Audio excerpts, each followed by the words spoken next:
Hello everyone, welcome to the new session of admission of a partner class 12 subject accountancy chapter admission of a partner। आज हम लोग पढ़ने जा रहे हैं कि एडमिशन ऑफ अ पार्टनर, हमने नेक्स्ट प्रीवियस सेशन में पढ़ा था कि एडमिशन ऑफ अ पार्टनर होता है, उसका इंट्रोडक्शन हमने दिया था कि कोई भी पार्टनरशिप फर्म है, बिजनेस है, तो उसमें जो भी बिजनेस जैसे चल रहा था वेयर 2 और मोर देन 2 पर्सन्स वर इन्वॉल्व। अब इसमें हम ये देख रहे हैं कि एक पार्टनर का एडमिशन हो रहा है, ठीक है, तो उसके क्या कारण है, what are the reasons behind admission of a new partner, अभी हम लोग वो देखेंगे। तो first of all one of the most important reason for this is for introduction of capital to expand business. मतलब कि जो भी आपका बिजनेस चल रहा है उसमें जितने भी कैपिटल इंट्रोड्यूस्ड हैं ऑलरेडी, जितने भी पूंजी लगी हुई है, उसमें अब हम और कैपिटल और पूंजी इंट्रोड्यूस करना चाहते हैं। किस लिए? For the expansion of business. हम जो भी बिजनेस कर रहे हैं उसके एक्सपेंशन के लिए हम उसमें और पैसा इंट्रोड्यूस करना चाहते हैं। दूसरा रीज़न ये है कि when efficient and competent management is needed, means जो भी पार्टनर्स अभी एग्जिस्टिंग हैं हमारे पास वो उतने कॉम्पिटेंट नहीं हैं, वो उतने एफिशिएंट नहीं है कि मैनेजमेंट वो अच्छे से कर पाएँ, या उनके पास उतना टाइम नहीं बच रहा कि जिसमें भी अपने बिजनेस को भी देखें और सारा काम भी करें और मैनेजमेंट को भी हैंडल करें। तो हम ये चाहते हैं कि एक पार्टनर ऐसा ले आएँ जिसका मैनेजमेंट एफिशिएंसी ज़्यादा अच्छी है, वो ज़्यादा कॉम्पिटेंट मैनेजमेंट हैं, वो ज़्यादा कॉम्पिटेंट मैनेजर हैं जो कि हमारे बिजनेस को अच्छे से हैंडल कर सकते हैं। तो हम उस कारण से भी एक नए पार्टनर को एडमिट कर सकते हैं। Third reason is for increasing goodwill and reputation, goodwill and reputation by incoming famous partner. Suppose हमने कोई ऐसे पार्टनर को, किसी ऐसे इंसान को पार्टनर बनाया, या हम ये चाह रहे हैं कि कोई ऐसा इंसान पार्टनर हमारा बन जाए जिसका नाम हमारे बिजनेस से जुड़ने से, सिर्फ नाम बिजनेस में जुड़ जाएगा हमारा, तो हमारे बिजनेस का, हमारे पार्टनरशिप फर्म का गुडविल और रेप्यूटेशन जो है वो इंक्रीज़ कर जाएगा। ठीक है, सपोज़ मान लीजिए कि हम एक स्पोर्ट्स का दुकान चलाते हैं, एक बिज़नेस, एक पार्टनरशिप फर्म है जिसमें हम स्पोर्ट्स मटेरियल को सेल करते हैं।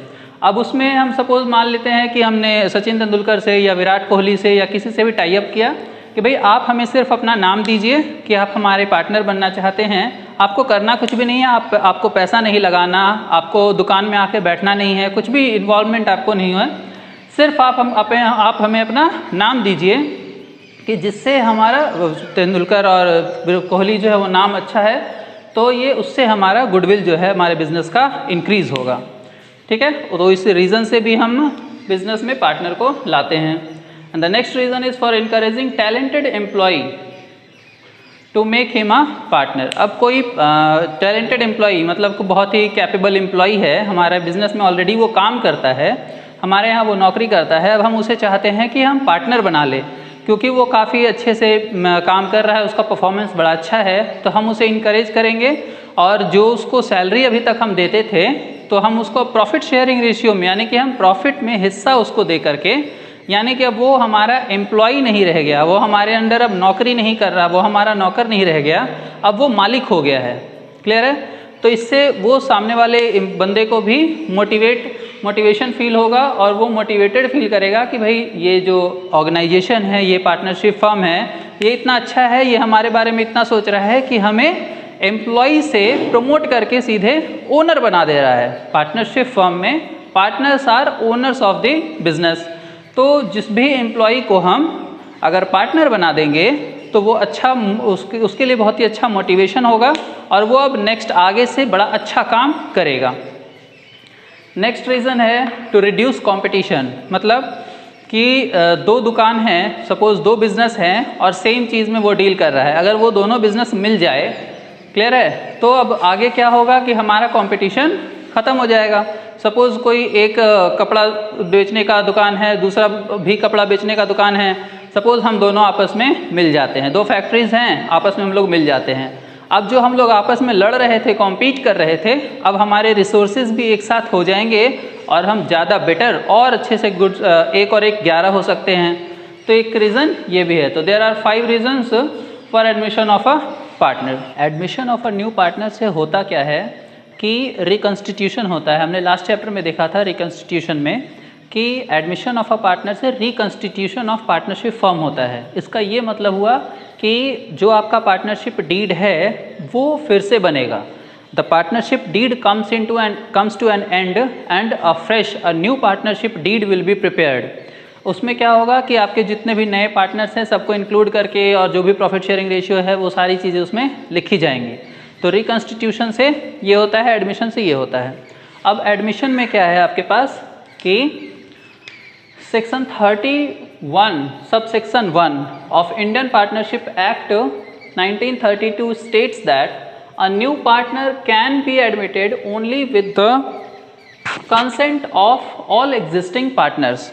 मतलब कि जो भी नया पार्टनर आप एडमिट करना चाहते हैं वो आप उसे कर सकते हैं, बहुत अच्छे से कर सकते हैं, लेकिन आपको सभी each and every partners, all existing partners must agree, सभी की सहमति होनी चाहिए, तभी जा कर के एक पार्टनर आपके बिजनेस में एडमिट होगा, एडमिशन ऑफ अ पार्टनर हो पाएगा।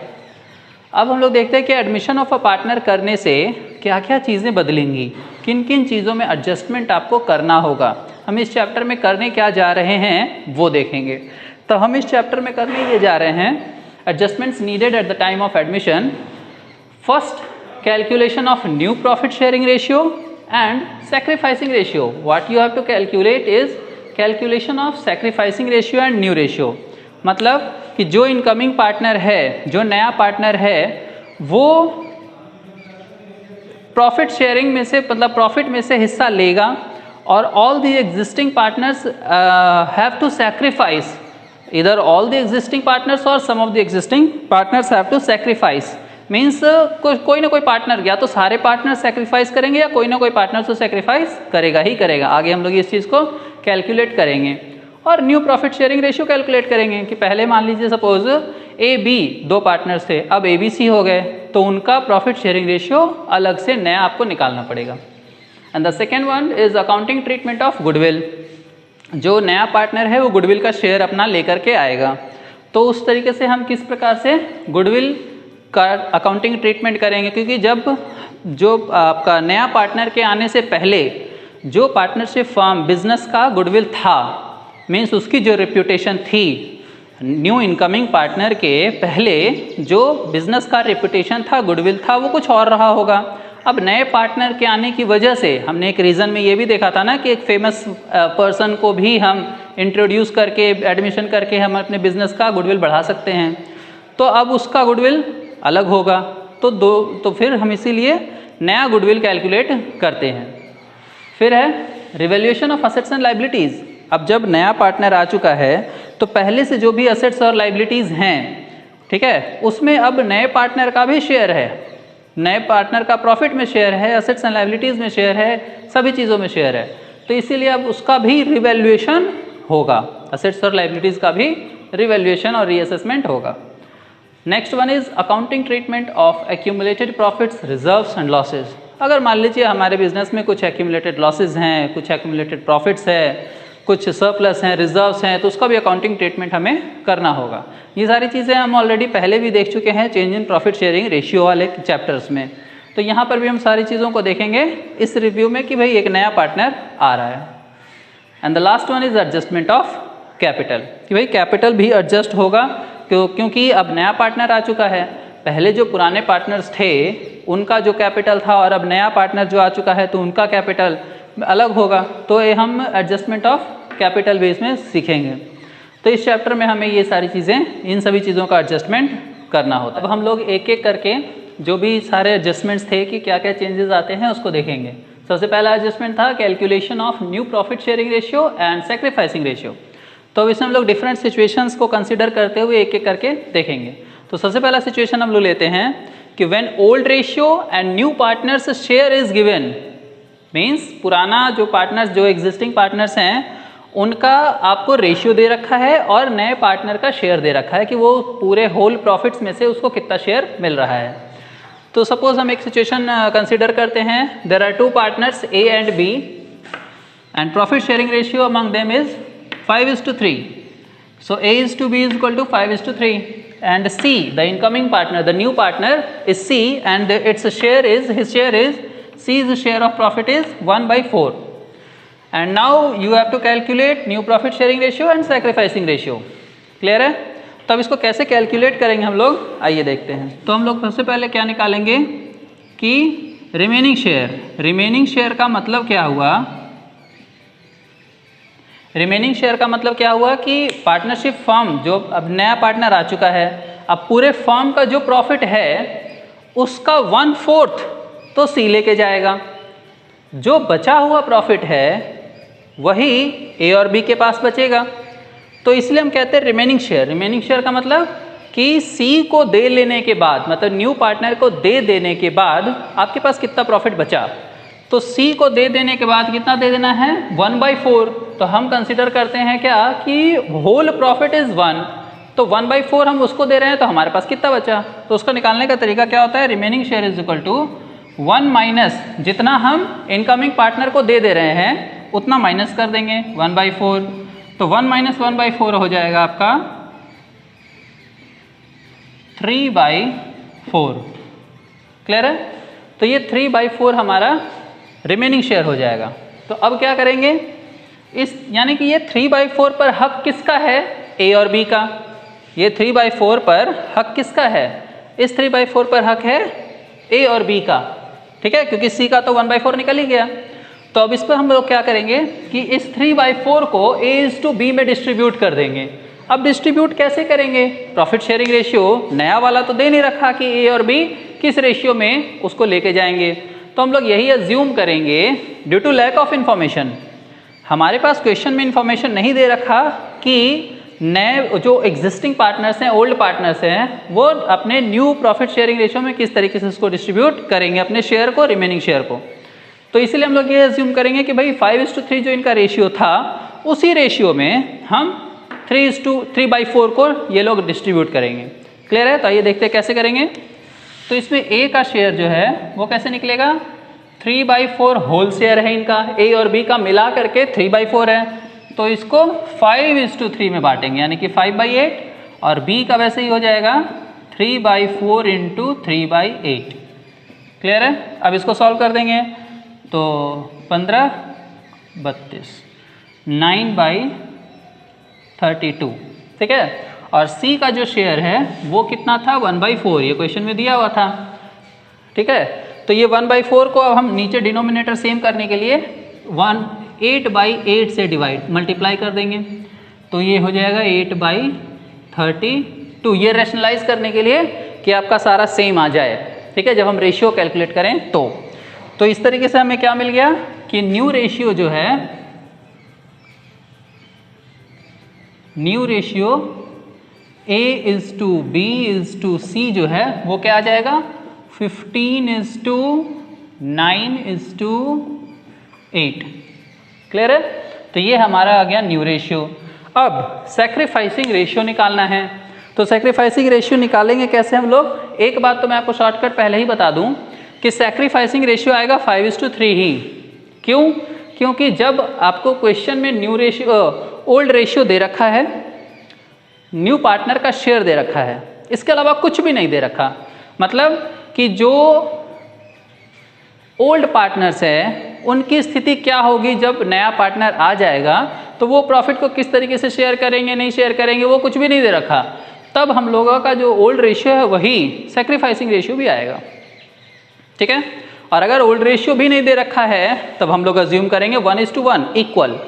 ठीक है, 1:1 इक्वल हम लोग अज्यूम करेंगे। अगर 3 पार्टनर से 4 पार्टनर से तो 1:1:1 1:1:1 ऐसे करके, means equal, there will be equal ratio. अगर क्वेश्चन में ओल्ड रेशियो भी नहीं दे रखा है तो न्यू रेशियो तो हमेशा निकालना ही पड़ेगा। न्यू रेशियो के लिए कोई ऑप्शन नहीं है, न्यू रेशियो आपको निकालना पड़ेगा, उससे आपको न्यू रेशियो पता चलेगा। अब आइए हम इसमें कैलकुलेट भी करके देख लेते हैं कि सैक्रिफाइसिंग रेशियो सही में 5:3 आ रहा है या नहीं। तो सैक्रिफाइसिंग रेशियो का फॉर्मूला लगाएंगे। हमारे पास सैक्रिफाइसिंग रेशियो का फॉर्मूला क्या होता है, old ratio minus new ratio.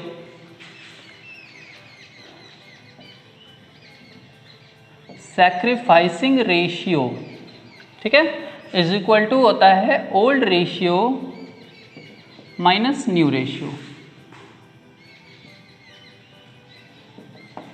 ठीक है, तो इस हिसाब से ए का और बी का निकालना है।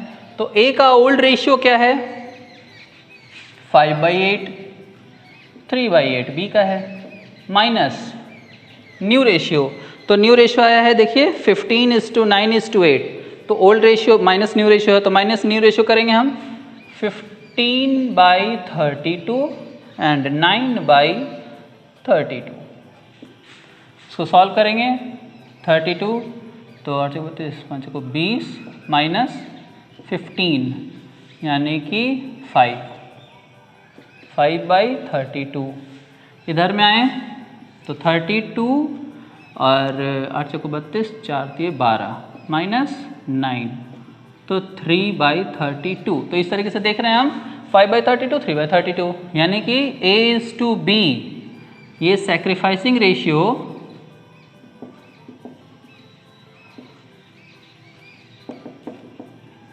A/B जो है वो क्या हो जाएगा 5:3, ठीक है। ये देखिए हमने देखा था, हमने पहले भी कहा था आपको कि 5:3 ही आएगा सैक्रिफाइसिंग रेशियो भी, क्लियर है।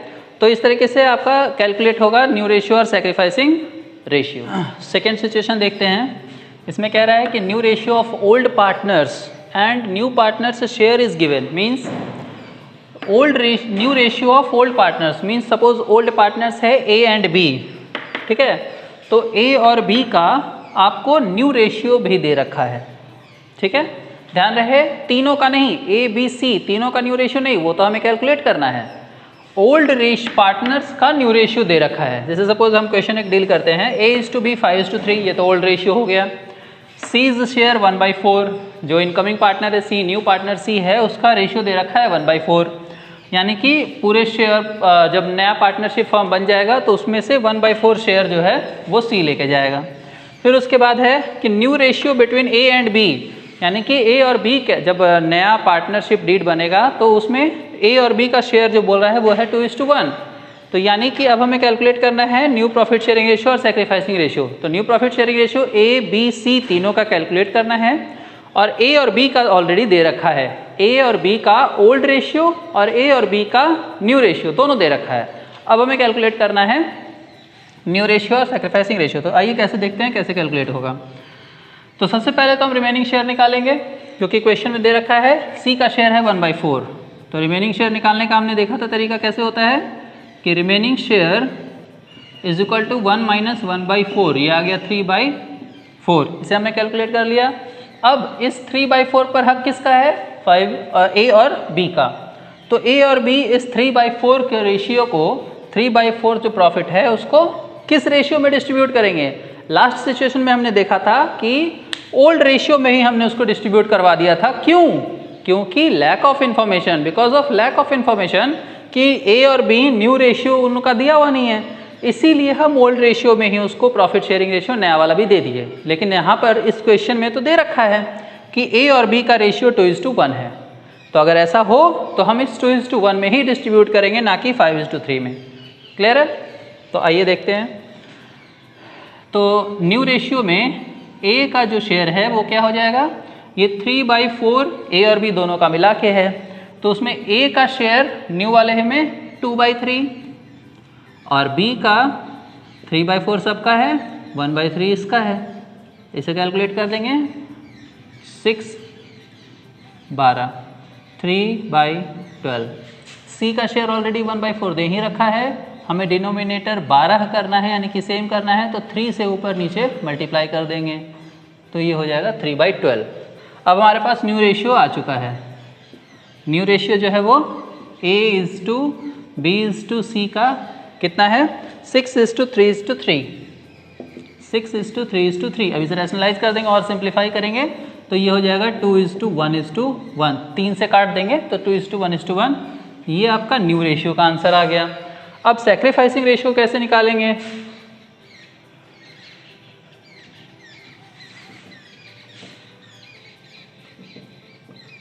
सैक्रिफाइसिंग रेशियो निकालने का तरीका old ratio minus new ratio कर देंगे, तो A और B कौन कितना सैक्रिफाइस करेगा उसका फार्मूला। तो ओल्ड रेशियो A का है 5:3 है, तो 5/8 3/8 माइनस न्यू रेशियो है 2:1:1 यानी कि 2/4 1/4, इसे सॉल्व करेंगे तो ये हो गया 8, 5 माइनस 4 1/8 एंड 3 माइनस 2 1/8 यानी कि इक्वल। तो सैक्रिफाइसिंग रेशियो जो है ए